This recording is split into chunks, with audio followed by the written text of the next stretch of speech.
Sunday dinner at Grandpa's house was a tradition. Every week without fail, the whole family gathered around his mahogany dining table for pot roast and whatever grievances needed airing.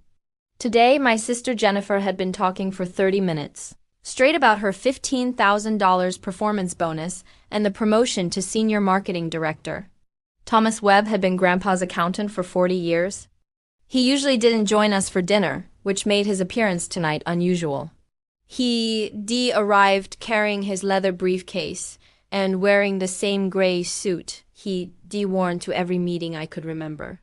"Thomas," Grandpa said, gesturing to an empty chair. "Right on time. Sit down." We were just about to start dessert. Thomas sat. He set his briefcase on the floor and accepted the coffee Grandma poured him. "Thank you, Eleanor. I apologize for the intrusion, but Robert asked me to bring the quarterly reports tonight." Time-sensitive discussion. "No intrusion at all," Grandpa said.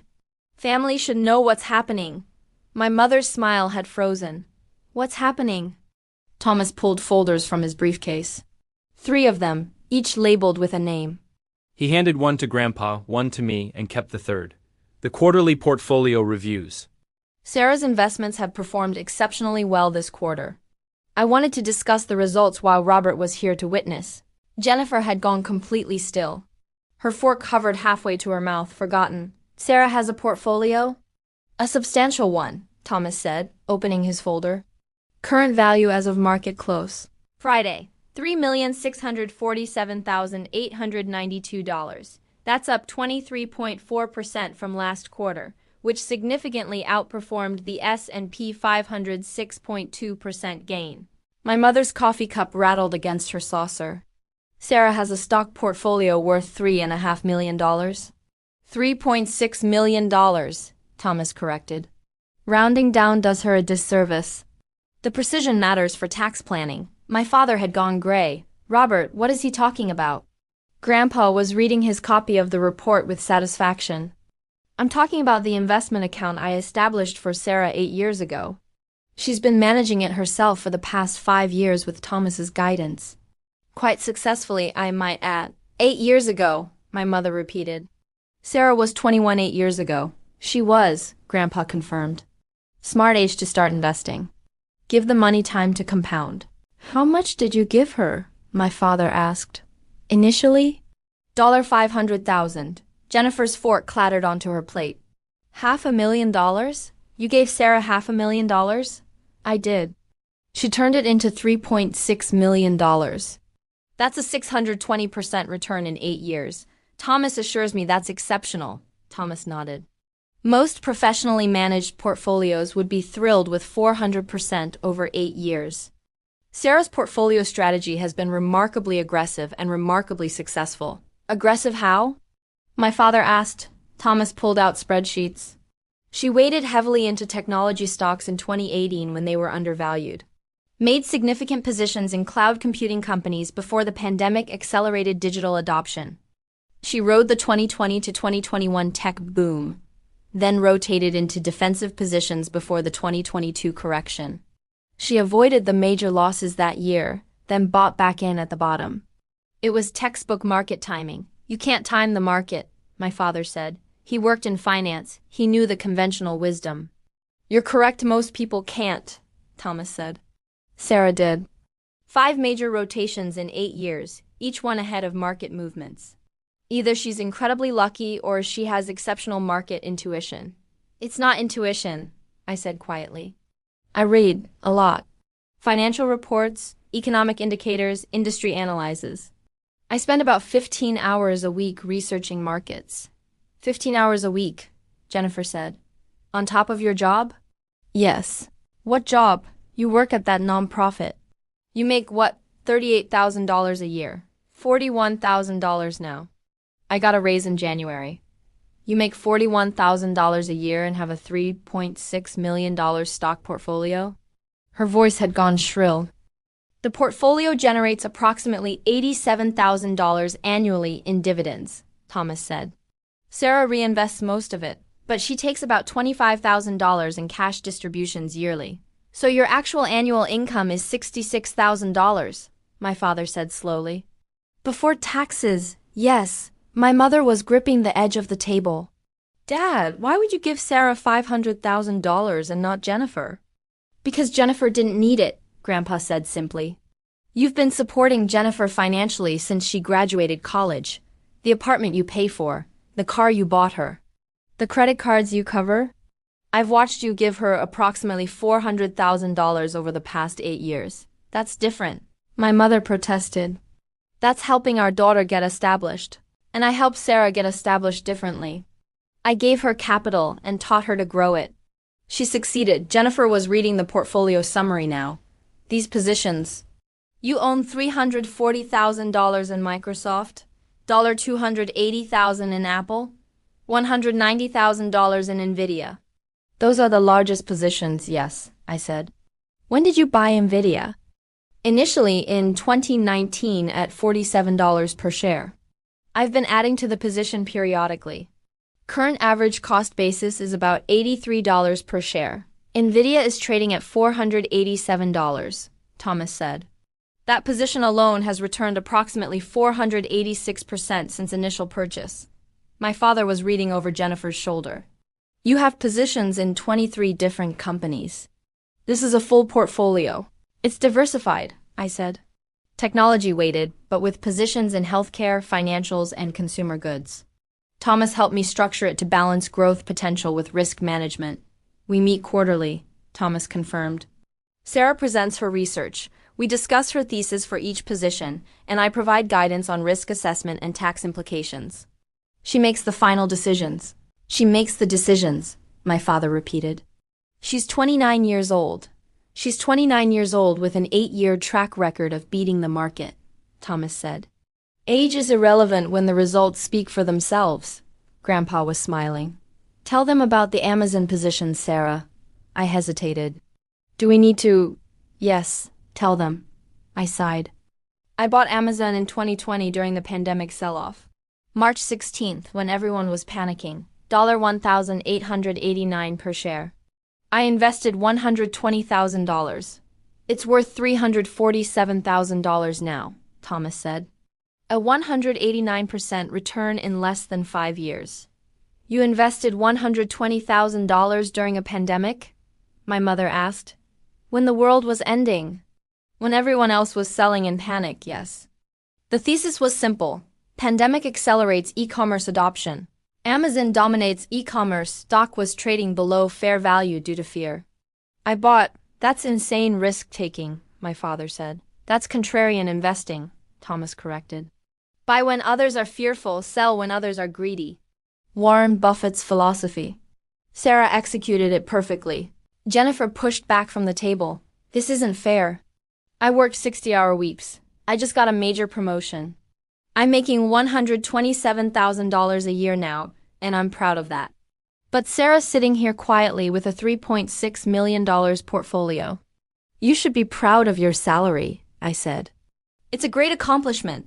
Don't patronize me. I'm being sincere. You worked hard for that promotion. You earned it. While you were doing what? Playing the stock market? While I was working at a nonprofit I care about and managing investments in my spare time. Different paths, both valid, except your path made you a millionaire. Several times over, yes. Thomas pulled out another document. There's something else we need to discuss. Robert asked me to review Sarah's tax situation. My mother gasped. $73,000? Capital gains and dividend taxes, Thomas explained. Though Sarah's been very smart about tax loss harvesting and holding periods. Her actual tax burden is lower than it could be. I don't understand tax loss harvesting, Jennifer said. I sell losing positions to offset gains from winning positions, I explained. Reduces taxable income. Basic tax strategy. Basic, my father said faintly. You think tax loss harvesting is basic. It is for anyone who invests seriously. The tax code incentivizes certain behaviors.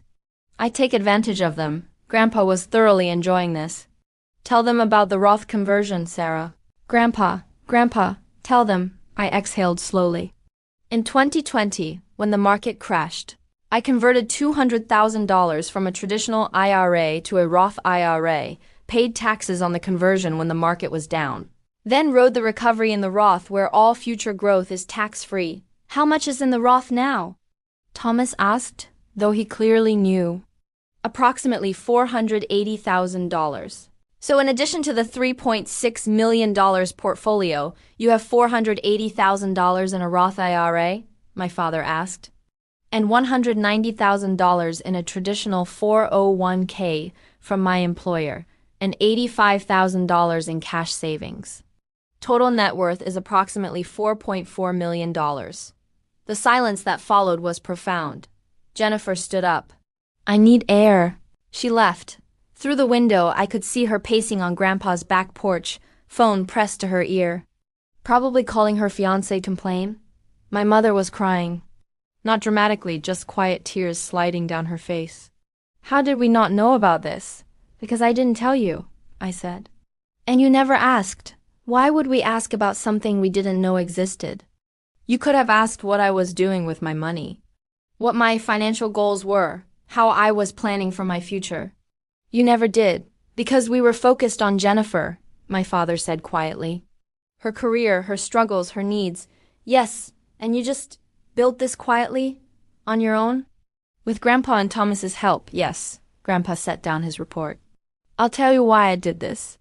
8 years ago, I watched you give Jennifer $50,000 for a down payment on a car. That same month, Sarah asked you for advice on opening an investment account. You told her investing was too complicated for someone her age, and she should focus on building her career. My mother winced. I don't remember that. I do, Grandpa said. Sarah called me that night. She was 21 years old, asking intelligent questions about index funds and compound interest, and her own parents had dismissed her. So I wrote her a check for $500,000 and told her to prove them wrong. You gave her $500,000 out of spite? My father asked. I gave her $500,000 out of belief. In her intelligence, her discipline, her potential. And she's proven me right every single quarter for 8 years. Thomas was nodding. Robert and I have managed wealth for dozens of families. We've seen trust fund children destroy millions through poor decisions. We've seen brilliant young people build fortunes from modest starts. Sarah is the latter. She's disciplined, educated, and strategic. She asks the right questions. She does her research. She doesn't invest emotionally. How often do you check your portfolio? My father asked me. Daily for monitoring, but I only make trading decisions quarterly after reviewing fundamentals. You don't panic sell? Never. If I believe in the long-term thesis, short-term volatility is irrelevant. What about 2022? When tech stocks crashed? I rotated into bonds and defensive stocks in late 2021. Sat out most of the crash. Started buying back in Q4 2022 when valuations became attractive. My father was staring at me like he'd never seen me before. How did you know to do that? Fed policy signals, rising rates hurt growth stocks. It was predictable. Professional investors lost billions in 2022. Professional investors are often constrained by mandates and benchmarks. I'm not. I can hold cash when appropriate. I can rotate sectors freely. That's an advantage. Jennifer was coming back inside. Her eyes were red. Derek wants to know if you can give us investment advice for our wedding fund. I can recommend resources, I said. But I don't give direct advice to family. Too much liability. That's cold. That's appropriate boundaries. I'll send you links to the books and podcasts I used. You can learn the same way I did. I don't have time to read investment books. Then you don't have time to invest successfully. The knowledge is the foundation. There are no shortcuts. My mother wiped her eyes. Sarah, I need to ask. Why do you still work at the nonprofit? You have $4.4 million. You could retire right now. Because I love my work. I help people navigate social services, access resources, change their lives. The money is wonderful, but the work matters. You could do anything. Travel, live anywhere, buy anything. I do travel. I own my condo outright. I have everything I need. The portfolio is for the future, not for spending recklessly now. What future? You're already set for life. I'm set for early retirement if I choose it. I'm set to help causes I care about. I'm set to never worry about money. But I still want to contribute, to work, to have purpose.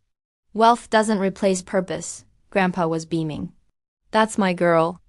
Understands that money is a tool, not a destination. Thomas closed his briefcase. I should go. Sarah, we'll meet next week to discuss rebalancing. I think we should consider taking some profits in tech and rotating into value positions. I'll send you my analysis by Wednesday, I said. Perfect. He stood, shook hands with Grandpa, and nodded to my parents. Pleasure as always. After he left, my father sat back down heavily. I don't know what to say. You could say you're proud, Grandpa suggested. I am proud. I'm also stunned, confused, maybe a little ashamed that we didn't see this. You didn't see it because you weren't looking, I said. You were looking at Jennifer. Which is fine. But don't pretend you didn't have a choice about where to direct your attention. Jennifer sat down. Can I ask you something? Honestly? Okay. Do you resent me?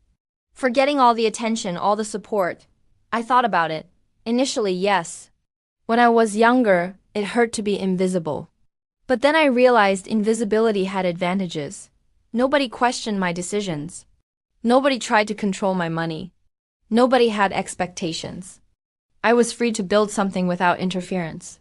So being ignored was good for you? Being underestimated was useful. I learned to rely on myself, to trust my own judgment, to build without permission.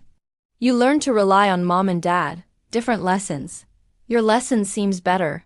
That's because you're seeing the outcome, not the process. The process was lonely, scary sometimes. I made decisions at 21 that terrified me. But I made them and they worked, and I learned I could trust myself. That's valuable in ways money can't measure. My mother reached across the table. Sarah, I'm sorry for not seeing you, for not supporting your goals, for assuming Jennifer needed more help. Thank you, I said. But I don't need the apology. I needed it 8 years ago. Now I just need you to see me as I actually am, not as who you thought I was. Who are you? Someone who works at a nonprofit because it matters? Who manages $3.6 million in stocks because I find it intellectually stimulating?